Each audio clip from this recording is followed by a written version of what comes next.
कौन कहता है कि आसमान में सुराख नहीं होता, एक पत्थर तो तबीयत से उछालो यारो। जहां पर मध्य प्रदेश में बीजेपी की बयार है, यानी कि आंधी है, उसके बीच में एक विधायक का चुनकर आना, वो भी एक निर्दलीय के तौर पे, एक ऐसी पार्टी के तौर पे जिसने पहली बार चुनाव लड़ा हो विधानसभा का।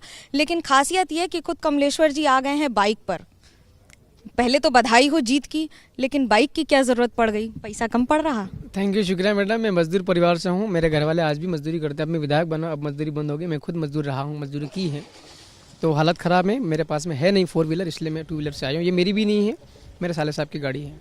कितना खर्चा लग गया? 400 किलोमीटर से ज़्यादा दूर है आपकी विधानसभा, क्या रहा पूरी प्रक्रिया वो बताइए। चुनाव का मैडम लगभग 12 लाख के आसपास टोटल खर्चा आया सारा मिला करके। और कुछ पैसा हमने कलेक्शन इकट्ठा किया है, क्या बोलते हैं, भीख मांगता, जिसको चंदा कहते हैं आपकी भाषा में, वो भी किया हमने। समय ज़्यादा लग रहा था, हमने नोत्रा परंपरा का उपयोग किया। नोत्रा परंपरा का मतलब होता है बिना ब्याज का पैसा उधार लिया जाता है, मतलब कर्जा। वो हुआ था 2,38,000 के आसपास। कुछ हमारे बड़े बड़े जो हैं लोग, हमारे कुछ जिला पंचायत के सदस्य भी हैं, कुछ जनप्रतिनिधि हमारे पहले से बने हुए मेरी टीम के, उनने भी कुछ पैसा दिया था।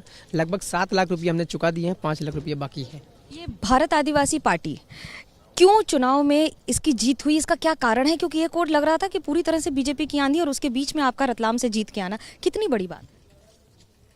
भारत आदिवासी पार्टी ये आदिवासियों की भलाई करना चाहती है, और लोगों को पता चल गया कि भारत आदिवासी पार्टी आदिवासियों को ज़्यादा भला कर सकती है। और मेरे बारे में लोग जानते थे, मैं इस पार्टी से न लड़ता, निर्दलीय लड़ता, तो भी चुनाव जीत जाता मैं। वकालत पढ़ी आपने, वकीलों जैसी बात भी कर लेते हैं, लेकिन नेतागिरी में क्या कारण रहा इंटरेस्ट का? मैडम, मेरा परिवार बहुत गरीब है, कमज़ोर है। मैंने कभी सोचा नहीं था राजनीति में आने का। एक बार ज़रूर मैंने मेरे पिताजी को कहा था कि मुझे भी सरपंच बनने की इच्छा है। पिताजी ने साफ साफ मना कर दिया, नाराज़गी हो गई। कई सालों तक घर नहीं गया मैं।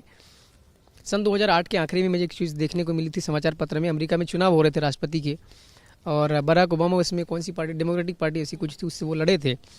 जनवरी 2009 में वो राष्ट्रपति की शपथ ले ली, और देखा मैंने आदमी काला काला दिख रहा है। देखा कि वो केन्या के, उसके पूरा परिवार सब कुछ केन्या के रहने वाले थे, और अमेरिका में शिफ्ट हुई शायद उनकी माताजी, उनके पिता, जो भी परिवार उनका।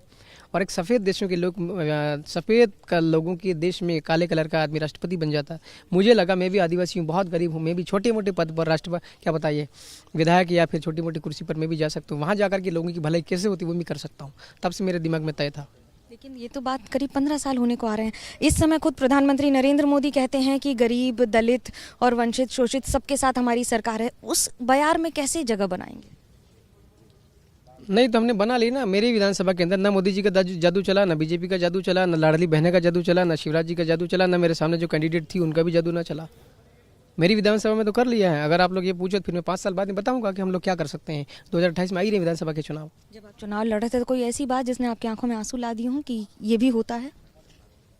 नहीं, हमारे साथ में, हाँ, हमारे साथ में हमले वगैरह हुए हैं। रात को मेरे साथ भी मारपीट हुई थी, कांग्रेस के लोगों ने भी की थी बदमाशी। हमारी गाड़ियाँ भी थोड़ी बहुत वो चीज़ें, पंचर भी गाड़ियाँ कर दी थी। ऐसी चीज़ें हुई थी हमारे साथ में। एक और बड़ी बड़ी गाड़ियाँ, बड़े बड़े रोड शो, और दूसरी ओर एक छोटी सी बाइक पे छोटे छोटे कस्बों में जाना, क्या अंतर और क्या है जीत का कारण? ये बाइक में पिछले 10 सालों से इस बाइक पे ही रहा हूँ। मतलब दूसरी बाइक नहीं, ये तो नई बाइक मेरे साले साहब खरीद के लाए हैं। मोटरसाइकिल पर काम किया। बाइक में पेट्रोल नहीं होता था, हम लोग बस के अंदर में बैठ जाते थे, किराए की बस में पैसा दे करके जाते थे। लगातार हम लोग लगे रहे हैं। जब अभी आप कैंपेन कर रहे हैं, अब तो कैंपेन विधायक हो गए, अब तो आप जब लेजिस्लेटर बन जाते हैं तो कानून नियम का ध्यान रखना पड़ता है। तो बिना हेलमेट के, बिना नंबर की बाइक को कैसे एक्सप्लेन करेंगे जनता को? उसके लिए मैं पूरे भारत से माफ़ी मांगता हूँ, मेरी जनता से भी मैं माफ़ी मांगता हूँ। अगली बार से मैं ऐसी प्रकार की गलती नहीं होगी। कानून का मैं खुद पालन करूँगा और पालन करवाऊंगा मैं। सबसे बड़ी बात, अगर आपको कैबिनेट में शामिल किया जाता है तो क्या देखते हैं अपने किरदार को और अपनी पार्टी के लिए? मैं आदिवासी वर्ग से आता हूँ। आदिवासियों की समस्याओं क्या है, वो समस्या अच्छे से पता है, उनका समाधान मैं दे सकता हूँ। जनजातीय मंत्रालय या फिर वन मंत्री, या फिर अपना ये क्या बोलते हैं, सिंचाई वाला, या फिर ये पंचायत एवं ग्रामीण विकास विभाग या कृषि मंत्रालय, इन 4-5 में से कोई से भी मुझे एक मिलता है तो मैं अच्छे से काम कर सकता हूँ। कांग्रेस ने भी आदिवासियों की बात की, बीजेपी ने भी बात की, अंतर क्या रह गया दोनों में? मैं बात तो सब करते हैं। दूसरी कोई सी पार्टियाँ होगी अलग अलग राज्य में, वो भी करती होगी, स्टेट लेवल की पार्टीज, राइट ना, लेकिन काम ठीक से ये कर नहीं पा रहे हैं, इसलिए हमें नई पार्टी बनानी पड़ी, भारत आदिवासी। आज़ादी के 70-75 वर्ष बाद भी आदिवासियों के साथ अभी भी इंसाफ नहीं होता है, क्या कारण है? अभी 1 महीने बाद में मेरे घर भी आप जाओगे, मेरे गांव में जाकर के देखोगे, मेरे घर पर भी पानी की पीने की व्यवस्था नहीं है। पीने का पानी भी दूर से लाना पड़ता है, 1 किलोमीटर दूर जाना पड़ता है मटका लेकर के। और सिंचाई करने के लिए खेतों पर सिंचाई के लिए पानी की व्यवस्था नहीं है। ये मेरे खुद का कह रहा हूँ। तो मेरे जैसे और भी कमलेश्वर बहुत सारे होंगे जो लोग भाग, हालत ख़राब है। कमलेश्वर के लिए अपनी जिम्मेदारी अपनी विधानसभा में सबसे पहले क्या होगी? एक तो जो बुनियादी समस्या अभी जो समस्या लग रही है उसके ऊपर काम करूँगा मैं। हर गांव में हर व्यक्ति तक पीने के पानी की व्यवस्था हो सके, हर खेत तक पानी सिंचाई के लिए जा सके।